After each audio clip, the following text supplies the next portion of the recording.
Alright, it's November 14th. I've not made a video in the past few days, just been super busy.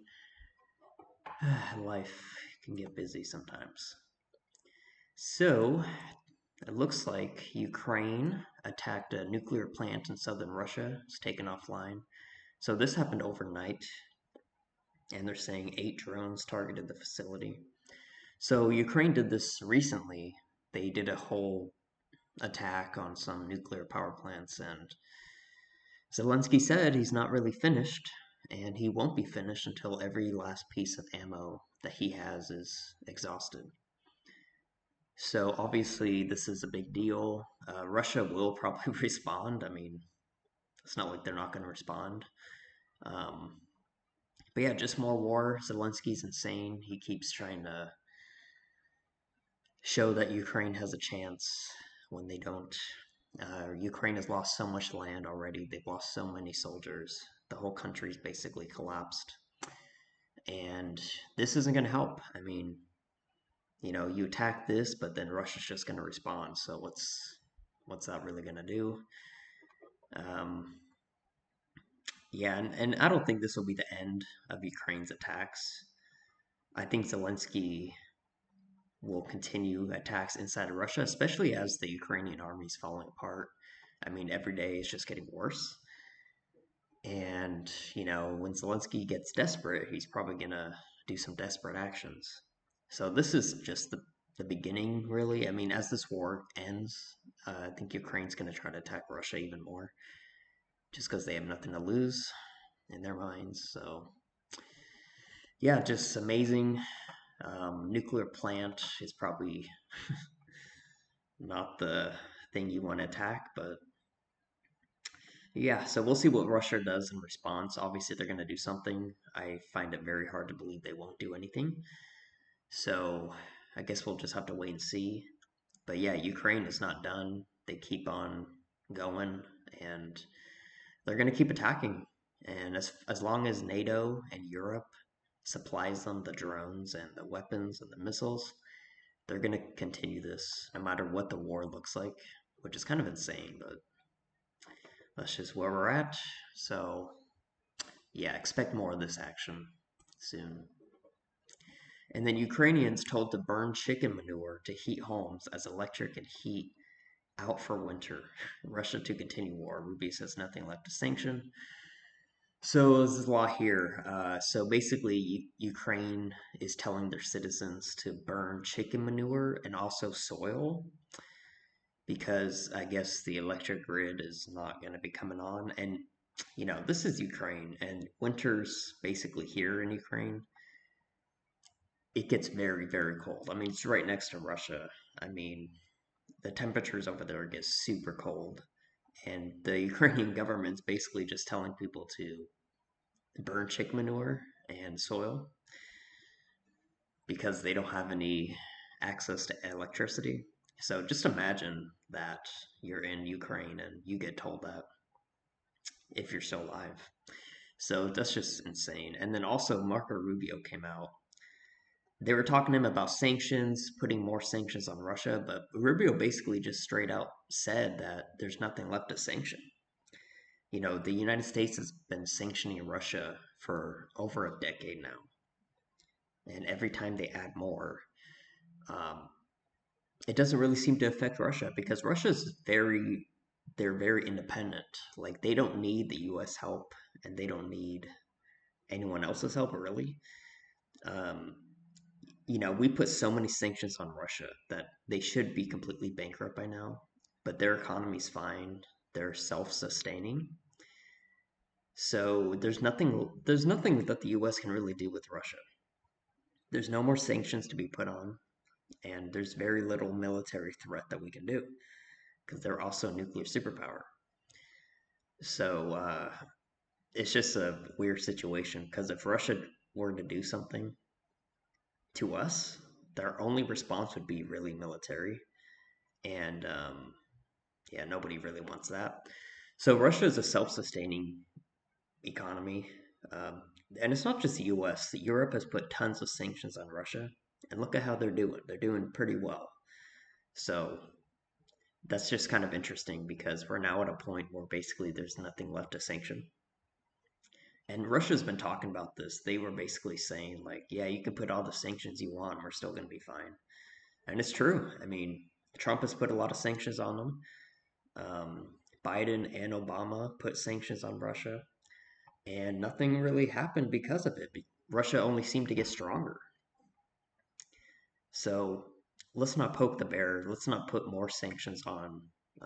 Honestly, we should just leave Russia alone, and they should leave us alone, and that'll be that. Um, yeah, so it's just kind of insane how, like, after all these years, we put so much sanctions on, and nothing. You know, Russia doesn't seem to be bothered by it at all. So, um, yeah, so nothing left to sanction, and if you're living in Ukraine, you're gonna have to burn chicken manure just to stay warm and survive. Just insane. The whole Ukraine situation is insane.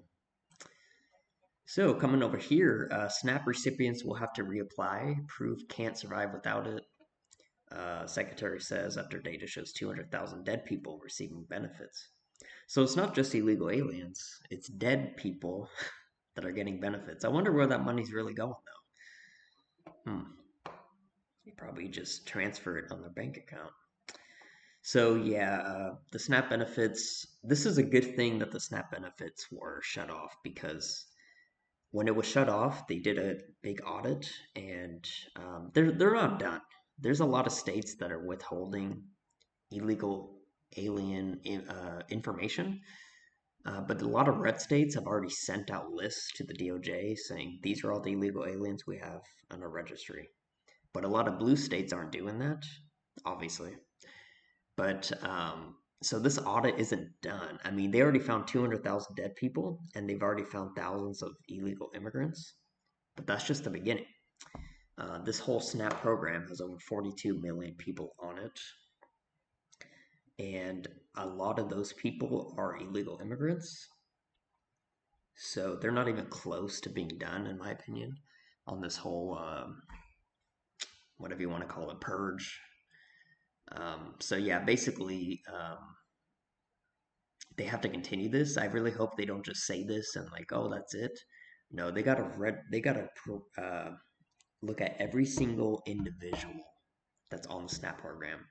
And if you're a citizen and you qualify for the SNAP, like that's fine. But the majority of the people aren't going to be able to be qualified technically. Because first of all, if you're an illegal alien, you don't qualify. And there's also other people that don't qualify that are taking advantage of the system, even though they might be legal. So it's a whole mess. It's a whole mess situation.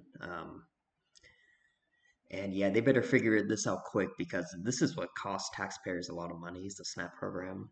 And if we could just go ahead and get rid of a lot of these people, we'll save a lot of money. And that's something Trump would love. So let's keep it going. Secretary of War Pete Hegseth announces Operation Southern Spear as U.S. carrier strike group enters the Caribbean. So yes, there's even more aircraft carriers going to the Caribbean. Obviously, this is part of this Operation Southern Spear, which basically just means that the U.S. is sending even more military craft over there, and they're definitely going to be striking Venezuela. I haven't seen anything that said Maduro wants to step down. I know that the U.S. was pressuring him, giving him amnesty if he steps down, but that kind of died out the past few days. I haven't seen anything new about that. So it looks like, from what we can see, it looks like the U.S. will strike because Maduro's not going to accept this deal. From what it seems like, I mean, I could be wrong. I don't know what they're saying behind the scenes to each other. But yeah, so all these ships are here, and there's even more coming, which is just way too much, and it's way overkill. We shouldn't even be messing around with Venezuela at all. I know the Trump administration wants complete dominance in the Western Hemisphere, but like we already do. We already have dominance in this hemisphere. Why are we nitpicking these smaller countries? And yes, Venezuela is sending some drugs over here, but that's not even worth sending all this military over there. If they're sending drugs over here, why aren't we striking Mexico? Because Mexico sends way more drugs than Venezuela does. I mean, look at all these aircraft carriers and ships that we're going putting over there for a country that is sending drugs, but not as much as the other countries around us. I mean, you could even make an argument that Canada is sending more drugs than Venezuela. So why aren't we striking them? Yeah, so we'll see what happens. The U.S. obviously has to do something quick because this is just building up, building up, building up. But yeah, I don't see Maduro just accepting the U.S. deal, whatever that deal is. So it does look like a strike is going to happen, and I just hope that that's it. Like, because I've been hearing some talk about other military action being done over there in Venezuela, not just a single strike, but like ground offensives. Nobody wants this. The U.S. Public doesn't want this. Nobody in the world wants this. So if the U.S. could just go ahead and strike and get this over with, that'd be great. Because the longer we're there, the longer we have our military there, the more odds that something bad could happen. So we'll see what happens there. And then let's just see some headlines. Eric Swalwell referred to DOJ mortgage fraud probe. Yes, everything that they're accusing Trump of doing, they're doing. This is just like Letitia James.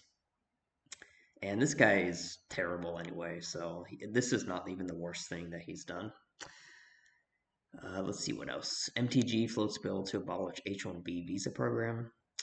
Yeah, this is a big discussion going on in the country. The H-1B, um, the Trump, the H-1B visa program that Trump is trying to implement. A lot of people like it, a lot of people don't like it. And from what I've seen, I don't know because if it's done right, then this program could be very useful to U.S. Citizens because if companies want to hire someone on H-1B, they have to pay this extreme fee. But something tells me a lot of companies will figure out a way to get around that. So we might be in the same position that we were, but we'll see what happens because a lot of people are fighting this, including MTG. She has a big voice, so we'll see if any changes happen. So yeah, we'll see. Trump admin designated multiple Antifa groups as foreign terrorist organizations. I keep seeing this headline. I keep seeing the Trump administration is designating Antifa as a terrorist organization. I haven't seen any action. So they're labeling them terrorists, but they're not doing anything. These people are inside of our borders. So that's a little interesting. Pam Bondi. Um, let's see. Stefanik neck and neck with Hochul in New York governor race.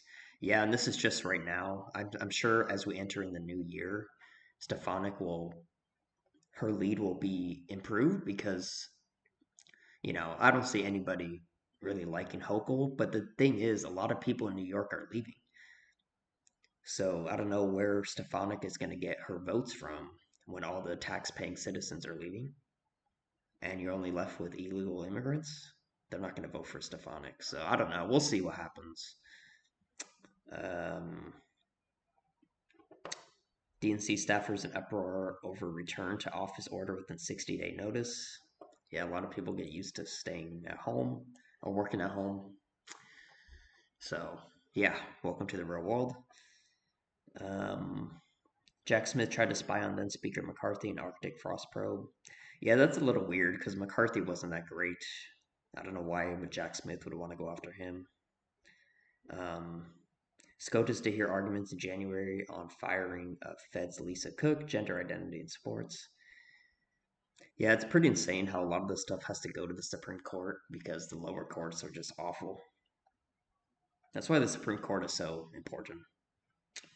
Trump ends shutdown as Dems cave, get nothing. The White House trolls him hard. Yeah, it's pretty amazing. A lot of the Democrats were on TV the other night, literally saying like the government shutdown was useful to Democrats. We got what we wanted. We got the votes. All this nonsense. Like they just basically said that they're willing to shut down the government for political, gain. And in my opinion, they didn't really gain anything because those recent elections, they were going to win anyway. You didn't need to shut down the government for that. Noam's Operation Dirtbag naps over 230 criminal illegals. Yeah, we better be seeing headlines like this every day because, again, there's over 50 million illegals here. So, like, what is 230 gonna do? Like, that's great, but we need more of this. Um, Full SNAP benefits to be restored by Monday. Yes. Um, so, no more riots, hopefully. Biden appointed judge orders bond release for over 600 illegal aliens in Chicago sweep. Isn't that insane? They want to just re release these 600 illegal aliens who were arrested for a reason. So that's pretty insane.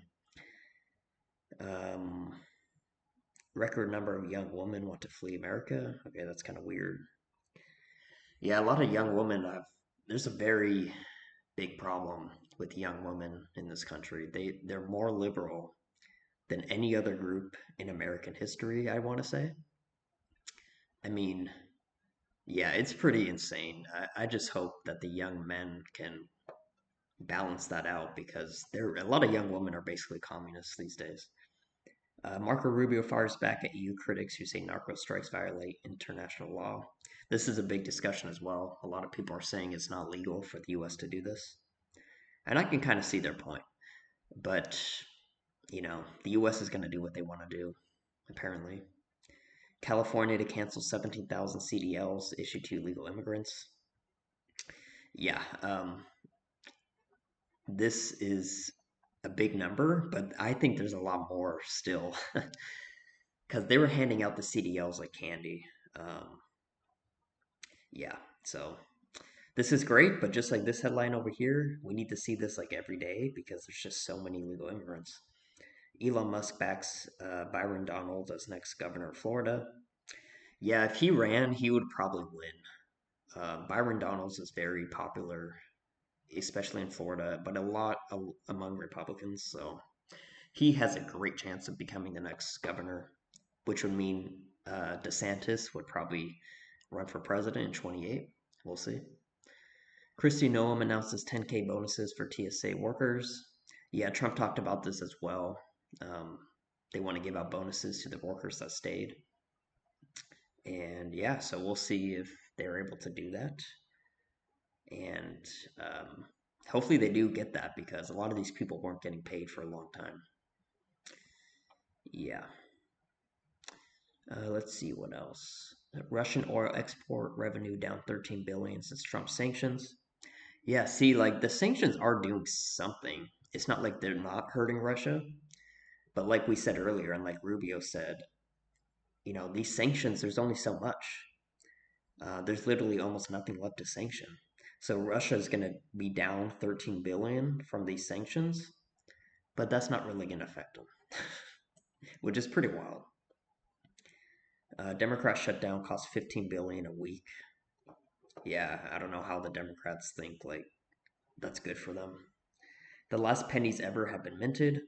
This is something Trump was talking about even on the campaign trail. How ridiculous it is that the U.S. is still printing pennies because he was saying it costs 2 cents to make one penny. Like that's not good math. So we were actually losing money the more pennies we were printing. So people don't need to freak out about that. PRO announces scam center strike force to target Chinese organized crime. Yeah, Piro's been pretty good. I think she was a pretty good fit for DC over there. But I would like to see some more action. JD Vance goes hard with some America First populism love for Appalachia. JD Vance is going to have to answer to the Groypers and he's going to have to answer to the American First voters, which is the American First uh, people, because JD Vance, he's definitely going to be running for president and he definitely has the highest chance to win.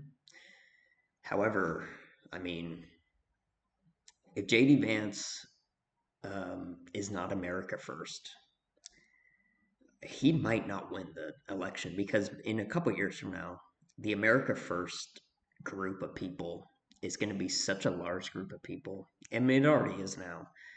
That if JD Vance chooses Israel first or any other country first that's not the American citizens, a lot of people aren't going to vote for him. So he has to make a decision: America first or probably Israel first, I would assume. So we'll see. We'll know what the signal is. We'll see if JD Vance, which side he really sticks to. But we still got a few years, but he's going to be doing a lot of interviews, a lot of campaigning. We'll know by the time the election comes where he stands. So we'll see. So yeah, that's all that's really happened today. If anything crazy happens, I'll let you know. Until then, have a good one.